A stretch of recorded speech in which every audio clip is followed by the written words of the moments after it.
No nii, tere tulemast Udulabori kanalile. Täna on siukene huvitav põnev lugu, et täna ei olegi vlogi kord, vaid kuna ringi keeramas on nii palju väärinformatsiooni, vale arusaami ja seda eriti inimeste poolt, kes eriti sellest teemast midagi ei tea, võib-olla loevad natuke uudiseid siit-sealt, kuulavad, mida naabri Jüri räägib ja usuvad sellesse ja paratamatult tegelikult kannavad endas sellega kaasas ka teatavat nii-öelda ohtu, et põhjustavad inimestele,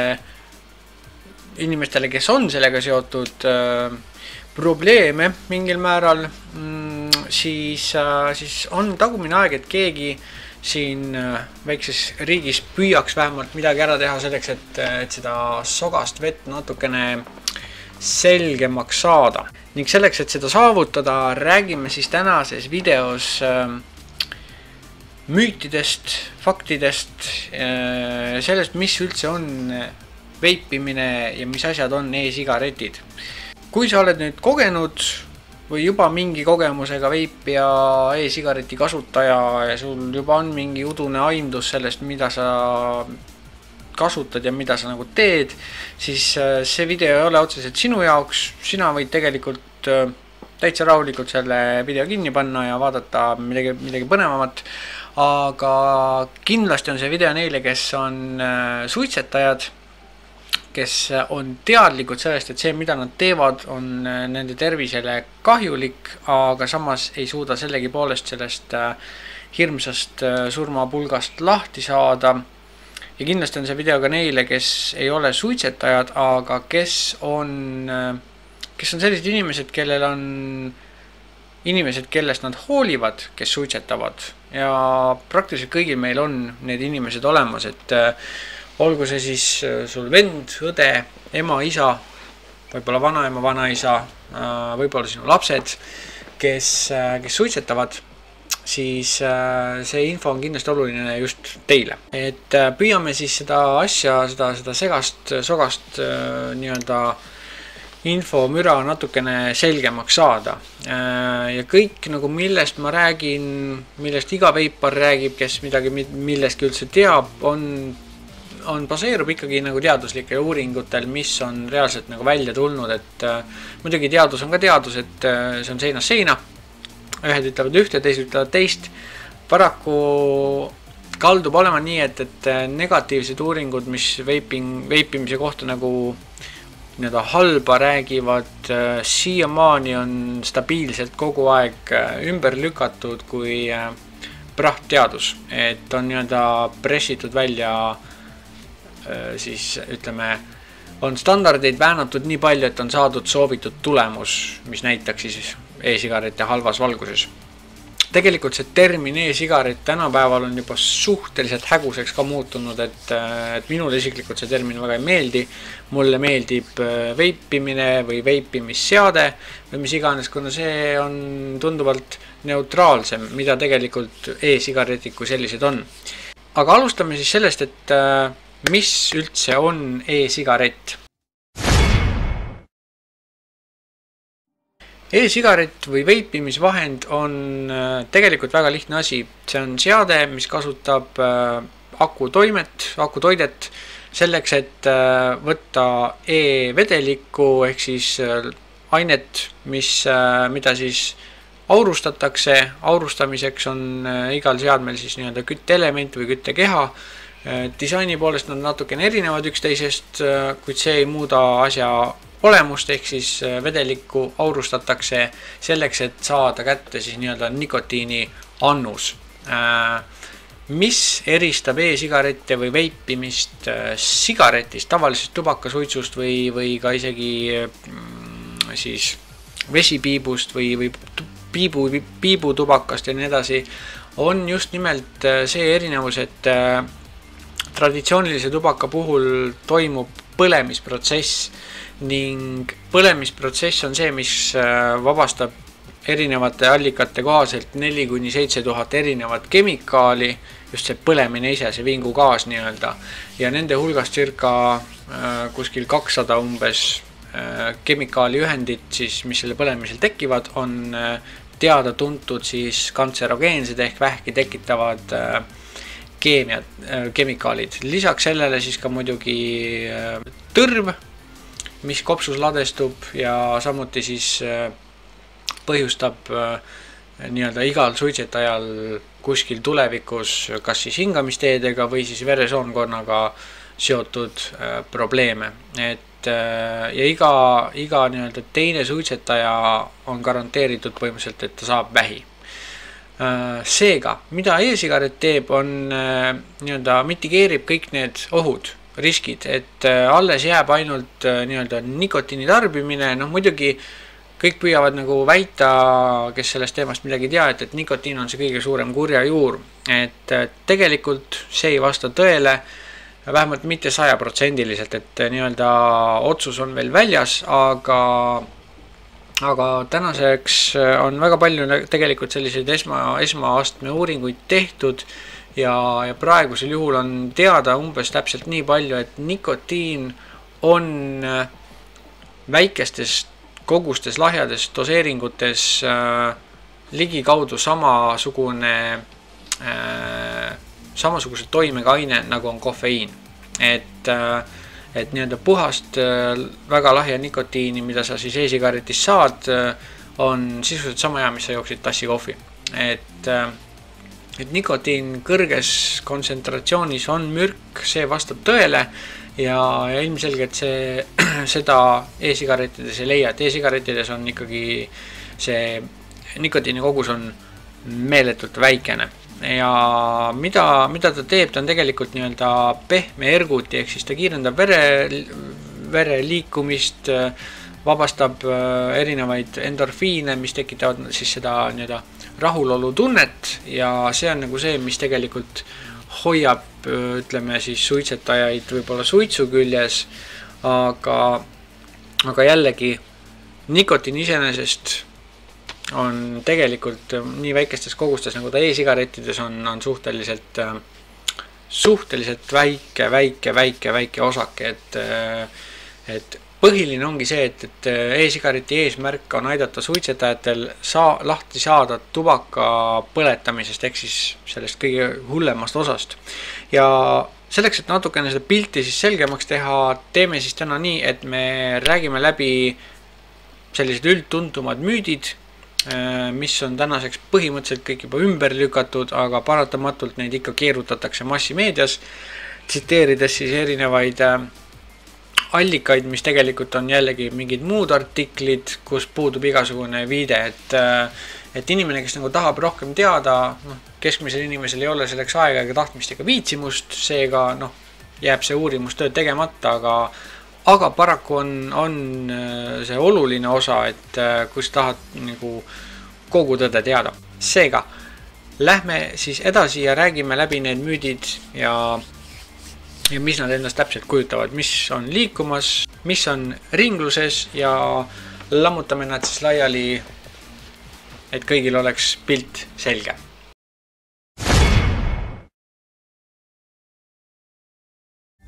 Ja, see on üks esimene kõige sellised tihemini kuulda olevaid väiteid, et e-vedelikud on hirmus ohtlikud ja sa ei tea, mis seal sees on, see on ka keemia kõik, mis sa sisse hingad ja nii edasi, et see ei vasta tõele juba selle põhiselt, et me teame väga hästi, mis on e-vedeliku sees. E-vedeliku sees on nii-öelda 4 põhiainet, 4 toimeainet, õigemini 1 toimeaine ja siis kokku on neid 4 ainet, need on siis propüleenglükool, taimne glütseriin, maitsestaja ning lahjendatud nikotiin.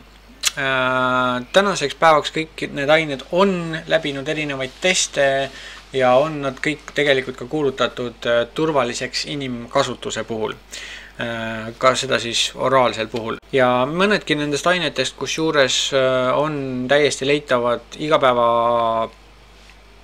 toodetes, mida me kasutame, sealhulgas ka toiduainetes ja nii edasi. Nii et ükski nendest ainetest ei ole tänaseks ühegi testi alusel keha kahjustavad ega seotud siis ka nii-öelda vähi tekitajana. See on nüüd üks väga hea väide, mis mulle õudselt meeldib. Et seda aeg-ajalt loobitakse ringi, e-vedelik sisaldab antifriisi. See on naljakas, et sellest on nagu kuidagi sabast kinni võetud antifriisi ja e-vedeliku, mis omavahel nii-öelda seob või mis nende sarnasus on see, et ühel mingil ajal kasutati antifriisis ehk siis mootori jahutusvedelikus PG-d ehk siis propüleenglükooli. Ja propüleenglükooli kasutati, nii irooniline kui see ka ei ole, kasutati antifriisis just nimelt sellepärast, et kui juhuslikult peaks toimuma alla neelamine, suukaudne tarbimine, et siis antifriis oleks inimesele ohutum. See on üks põhjus, miks antifriisi on segatud või aetud segamini e-vedellikuga, et ei, sa ei hinga sisse kindlasti mitte jahutusvedelikku, et üks see konkreetne aine on. Ja mida see PG tegelikult ka teeb üleüldiselt on see, et ta hoiab nii-öelda jahtumistemperatuuri madalamal. Ja sellest lähtuvalt tegelikult see oleks sama hea öelda, et kui sa jood vett, et siis see on sama hea, mis sa jood tegelikult viskit või Coca-Colat. Et see seos on täpselt sama väärne.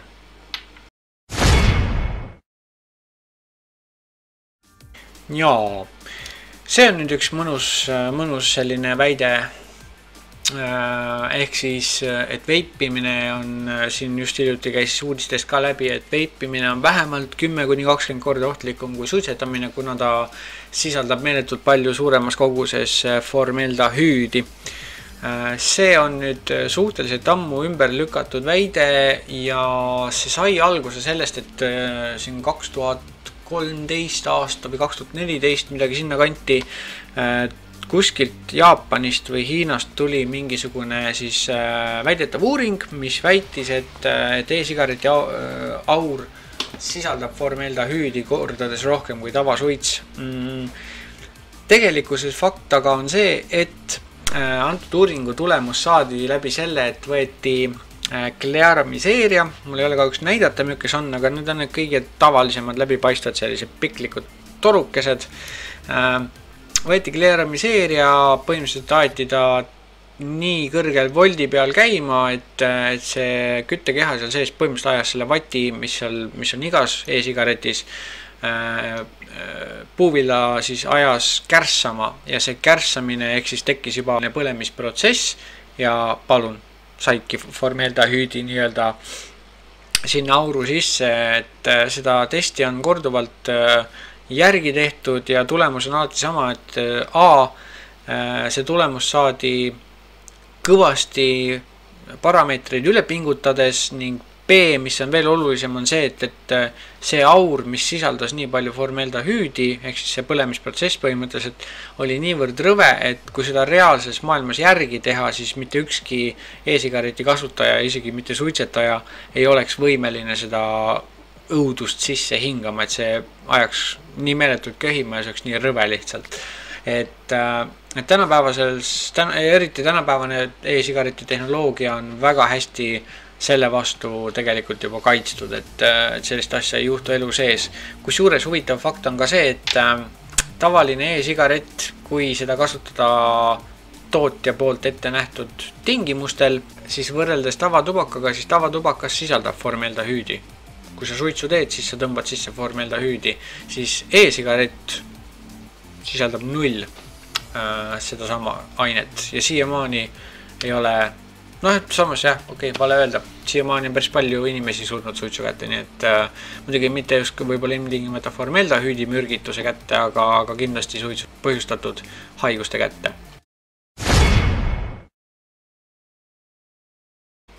Järgmine väga populaarne väide, mis siia Eestisse nii palju lekkinud ei ole, aga on see, et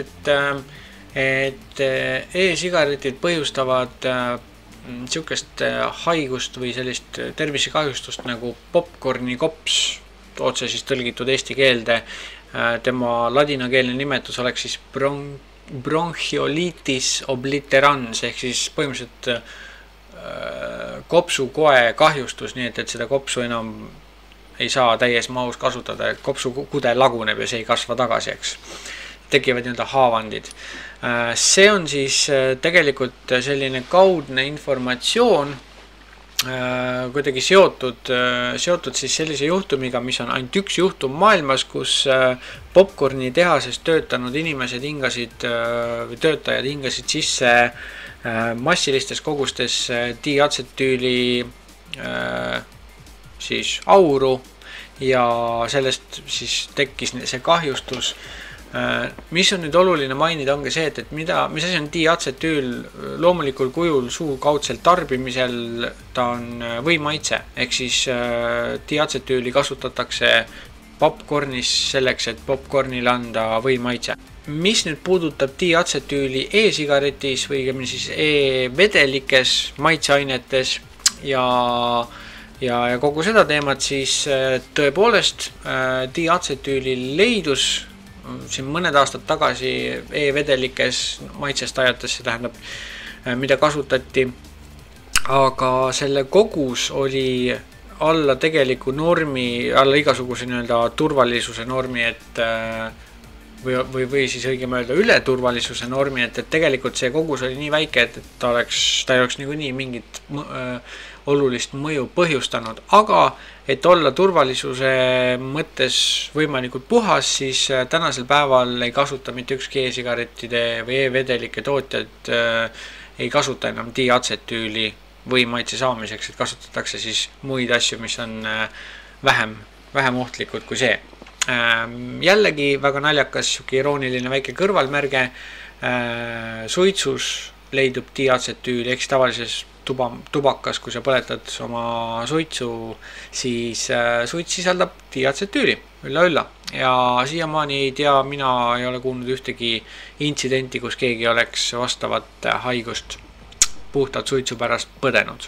Ning kui numbritest rääkida, siis teaduslik uuring selle kohta on tehtud ja näitas ära, et tavatubakas on diatsetüüli kogus 750 korda kõrgem kui nendes e-vedelikes, mis tollal siis sisaldasid ka diatsetüüli, nii et jah, siin pole nagu milleski tegelikult rääkida.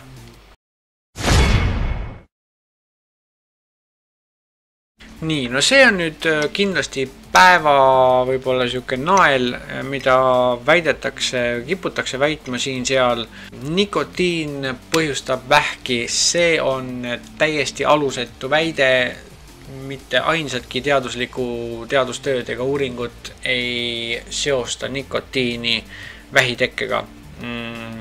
Kes iganes seda väidab, ei tasu absoluutselt välja teha, sellepärast et see inimene, kes seda väidab, ei oma mitte ühtegi teadlast ega teaduslikku tööd, et kinnitada oma väidet. Kusjuures, mis tasub isegi teada, on hoopis teistpidised väited, mis näiteks näitavad seda, et nikotiin väikestes kogustes on nii-öelda vastand toimeainena mälukaotuse vastu, et inimesed, kes põevad Alzheimeri tõve, on tehtud siin mingisuguseid teste nikotiiniga ja on näidanud, et see tõstab aju aktiivsust, mis on väga huvitav. Aga jällegi, nikotiin on selline asi, mida jätkuvalt uuritakse, et kindlasti uut ja huvitavat saame üle aja teada, kuid praeguse tänase seisuga ja nikotiin on ammu teadaolev aine ja seda siiamaani keegi ei ole veel suutnud ära siduda siis vähitekkega. Ja e-sigaretid ja nii-öelda teekond siis e-sigaretist tavatubakani, see on nüüd üks enim armastatud väide üldse, et selle külge haakuvad hästi palju erinevad meediaväljaanded ja eriti armastavad seda siis nii-öelda erinevad poliitkonnad, poliitilised tegelased, kes siis soovivad e-sigaretti ja üldse veipimist võimalikult ära tappa, maha matta ja ära kaotada. Faktiliselt on see aga kõige valem väide, mida praegusel hetkel keegi üldse saaks öelda, kuna viimane Eurobaromeetri näiteks uuring, mis võttis kokku siis kõik Euroopas tehtud uurimistööd seoses, statistilised uuringud siis selle kohta ning nende tulemuseks oli see, et antud juhul ei ole mitte mingisugust alust isegi kaudselt arvata, et noored ja mittesuitsetajad kasutaksid e-sigaretti kui hüppelauana tubaka juurde, et ainult vastupidine liikumine on, et siin ei sõltu sellest, kas inimene on täisealine või on ta alaealine, kui ta on suitsetaja ja ta proovib e-sigaretti, siis tõenäosus on, et ta jääb e-sigareti peale ja tõenäoliselt ka loobub, kui ta selleks soovi on. Küll aga vastupidist liikumist, et mittesuitsetaja või alaealine mittesuitsetaja võtab kätte e-sigareti ning hakkab siis seda kasutama, tõstes vaikselt nikotiinitaset ja lõpuks minnes suitsu peale. Selle kohta on hetkel mitte ühtegi reaalset tõsiselt võetavat näidet, et see on nii-öelda pigem välja mõeldud ja siukene, ütleme nii, et hirmul on suured silmad tüüpi väide, et selle tagamaad on hoopis sügavamad, millesse ma täna laskuma ei hakka. Aga mis on oluline siit nii-öelda ära võtta, ongi see, et hüppelaua efekt on väär. Järgmine väga hea väide, et e-sigaretid plahvatavad või on plahvatusohtlikud. Ei, 99,99% kõikidest e-sigareti plahvatustega seotud storidest, lugudest, juttudest, mis on läbi käinud uudistes, on puhtalt kasutaja viga, mitte tehnika viga. Selles suhtes jah, väike protsendi osa võib alati jätta selleks võimaluseks, et on tõenäosus, et kus tegu on akudega, elektriga, siis alati võib juhtuda see õnnetus muidugi, aga see tõenäosus, et see juhtub e-sigaretiga või veipimisseadmega, mis on reguleeritud, mis on kaitsetega, see võimalus on väga tilluke, praktiliselt olematu, et sisuliselt see on sama ohtlik kui see, et sa võtad telefoni ja see telefon sul käes plahvatab. Jah, uudistest on käinud läbi, küll siin iPhone'id vahepeal kippusid plahvatama, küll siin Samsungi mingid seeriad kippusid plahvatama. Täpselt selliseid asju võib juhtuda, aga see tõenäosus on ime tilluke, et keegi sellepärast, et siin telefonid natuke plahvatasid ja nii edasi, keegi sellepärast telefone ei soovi keelata ja lõplikult reguleerida mulla alla. Sama lugu on ka e-sigarettidega, et mitte ei plahvata e-sigaretid, vaid plahvatavad akud. Ja antud juhul need akuplahvatus lood on tegelikult siis kõik seotud sellega, et kasutaja ei tea, mida ta teeb. E-sigarettides on olemas selline eraldi segment, mis on nišš, mis ei ole nii-öelda selline laia tarbe või laia kasutajaskonna jaoks, see on pigem entusiastide jaoks, on mehaanilised siis e-sigaretid, kus puudub igasugune elektrooniline pudi-padi, vahel on sõna otseses mõttes nii-öelda auru tootev siis atomiseerija osa saab voolu aku pealt ja ta saab selle otse aku pealt, et mitte mingisugust elektroonikat seal vahel ei ole. Miks seda kasutatakse, miks ta üldse olemas on, see ei ole tegelikult hetkel oluline. Oluline on see, et see on puhtalt inimestele, veipijatele, kes teavad väga hästi, mida nad teevad. Kui sa oled algaja, kui sa proovid seda asja võib-olla sellepärast, et tundub, et see näeb lahe välja, siis on ilmselge, et absoluutselt igas eluvaldkonnas, kui sa ei tea, mida sa teed ja sa kasutad selle tegemiseks asju, mis võivad olla ohtlikud, siis õnnetused võivad ka juhtuda. Et see on jällegi selline väga tühine väide, et kõik, kes siin vahepeal, kui see uudis nüüd hiljuti siit läbi käis jälle, et e-sigaretid on plahvatavad, siis ma sain nii palju kõnesid paljudelt tuttavatelt, kes nii palju asjast ei jaga, olid väga hirmunud ja paanikas, et kas ma nüüd pean e-sigareti ka nurka viskama ja uuesti suitsetama hakkama, et kas see plahvatab mul käes. Ei, valdav suur enamus kõikidest e-sigarettidest, mis täna letilt vabalt saadaval on kõik reguleeritud elektroonilised seadmed, neil on kaitsmed vahel selleks, et vältida selliste õnnetuste juhtumist. Ja kindlasti, kui sa näiteks kavatsed osta omale e-sigareti, osta see korralikult e-sigareti müüjalt, selles mõttes mitte suvaliselt isikult, vaid lähed korraliku poodi, kus inimesed teavad, millest nad räägivad. Tee neile selgeks see, et sa oled algaja, sa oled uus, sa veel ei tea sellest midagi ja võib olla päris kindel, et nad müüvad sulle ka õige asja, mitte siis sellise seadme, mille kasutamiseks peab omama väga põhjalikku teadmist.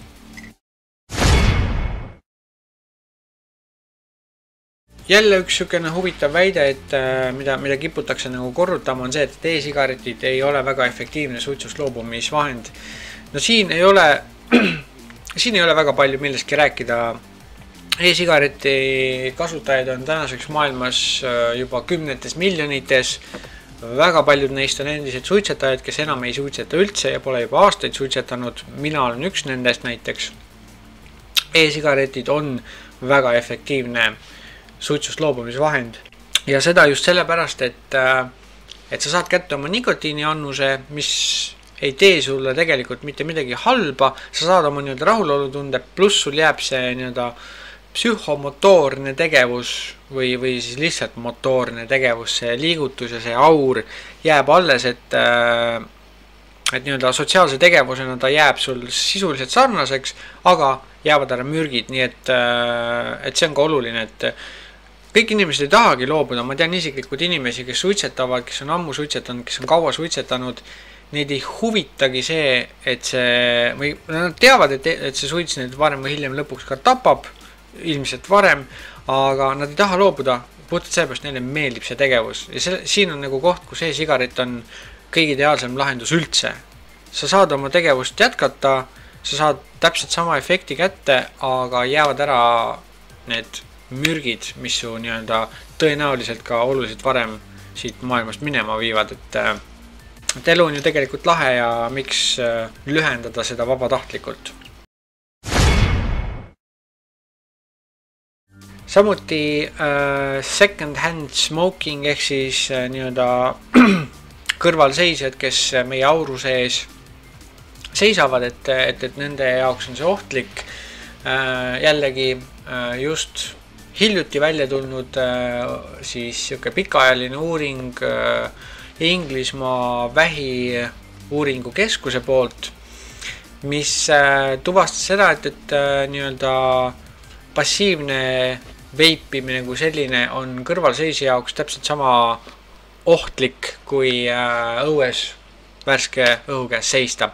Et kogused ained, mis selles aurus sisalduvad, on niivõrd väiksed, et seda kõrvalseisja keha ei registreeri. Et selle kohta on nüüd igal pool pikalt laialt juttu ja kes sellest on rohkem huvitatud, siis on seda võimalik lugeda kindlasti juba omalt poolt.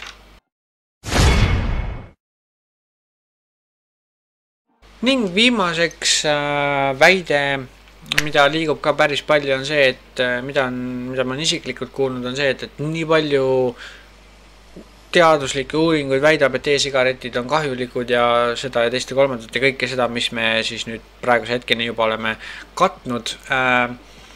Tõsi on see, et väga palju sellist informatsiooni liigub, aga me jõuame nüüd ringiga tagasi sinna algusesse, kus ma ütlesin, et tuleb teha natuke kodutööd, et ei saa uskuda kahjuks massimeediat üleüldises võtmes, et see ei ole nagu see koht, kus paneme nüüd fooliummütsid pähe ja arvame, et kõik on nagu konspiratsioon.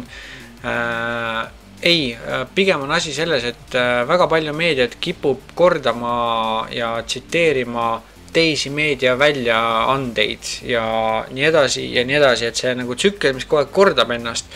Aga kui sa lähed mööda seda riburada pidi sinna originaalallikani, siis pahatihti on see, et see originaalallikas on täiesti ummamuudu ja absoluutselt mitte tõsiselt võetav, et väga palju on seda negatiivset väljas, kuid paraku kuid õnneks on selle taga tegelikult suht lura ja lora. Mis on nüüd oluline, ongi see, et see positiivne külg ja see õige teaduslik informatsioon, et seda nüüd tekib üha juurde ja juurde ja juurde, ja ma olen päris veendunud, et see vaatevinkel kindlasti muutub oluliselt. Nii et meie tänane video ja kõik see teema, mis me läbi käinud oleme, on väike sammuke sinnapoole. Et ma loodan, et sellest on natukene nüüd abi neile, kes varem mitte midagi ei teadnud, ning ma loodan, et sa kindlasti jagad seda inimesele, näiteks keda sa tead, kes suitsetab, kellest sa hoolid ja keda sa arvad, et talle võib see informatsioon vajalik olla. Et kokkuvõttes kogu see pikk teema e-sigaretid tänase seisuga teaduslikult, vähemalt teaduslikust vaatevinklist, on oluliselt vähem ohtlikud kui tubaka suitsetamine. Nad annavad sulle sama efekti, mis suits, aga ilma kogu selle kahjulikkuseta ning kindlasti aitavad su suitsust lahti saada. Et peab olema lihtsalt natukene tahet teha see muutus. Ja mis kõige olulisem, sinu esimene e-sigaret peaks olema kindlasti pärit adekvaatsest korralikust poest ja professionaali poolt müüdud, et sa saad kõik vajaliku informatsiooni ja sa saad kõikidele oma küsimustele õiged vastused. Sellega ma arvan, et tõmbame selle segmendi kokku. Kui sul on küsimusi, kui su sõbral on küsimusi, kui kellelgi üldse on küsimusi selle kohta, siis küsimused on oodatud alla kommentaaride kastidesse või viska mulle kiri ja võimalik, et võime teha nii-öelda osa 2 kogu sellele teemale ja rääkida nendest asjadest siis juba järgmisel korral. Igal juhul ma tänan, et vaatasid ja ma loodan, et sellest on sulle vähemalt mingil määral abi. Kohtume järgmisel korral.